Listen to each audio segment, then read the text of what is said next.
Time now for First Sports at 11. Tonight was supposed to be the night the Shock claimed the championship crown. Sports Director Dennis Patchin here now. This night's going to haunt Shock fans, Shock players, Shock coaches, Shock ownership, Shock anything that has to do with Shock except electroshock. It's going to be haunting them for a long time. In the arena tonight, Shock fans were coming to celebrate a championship. But Tennessee Valley had other ideas. Kevin Aiken hits Alston Nix 7-0 at that point in time. Aiken could not complete the game. They had to go to a backup quarterback. Nick Davila found Raul Vigil a couple of times in the first half, but it was still Tennessee Valley 21-20 after Brian Jackson missed an extra point.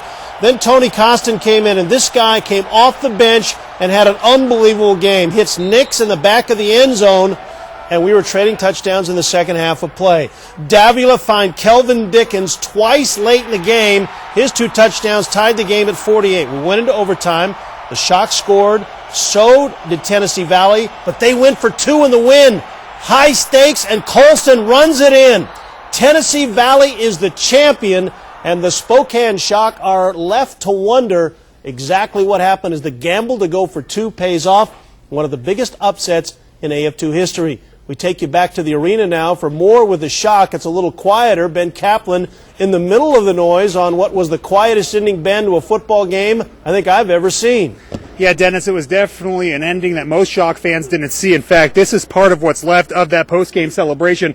And many Shock fans expected this to be falling over their team on the podium after the game, but it was the Tennessee Valley Vipers able to win, as you mentioned, in overtime, 56-55. Many of the Shock faithful and players absolutely stunned after the game in which end, and really just shut down fashion. The play happened.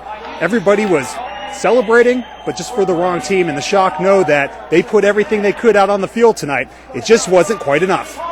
Our guys played their butts off tonight. They have nothing to be ashamed about. We lost it by 1 point in overtime.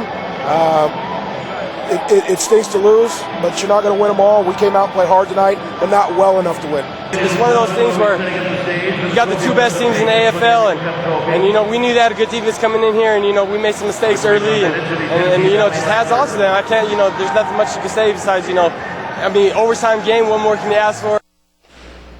Now, Dennis, there might not be a harder working guy in the AF2 than Shock head coach Adam Shackelford. I was sitting here a couple hours before the game. He walked in. I said, Coach, you know, I expected you to be here hours before this getting ready. He was like, I was up much before this, preparing for the game before I came to the stadium. So, of course, a tough loss for him, a tough loss for the Shock, a tough loss for the Shock faithful, but an 18-2 season, so there's plenty still to smile about how hard the Shock played this year. Dennis?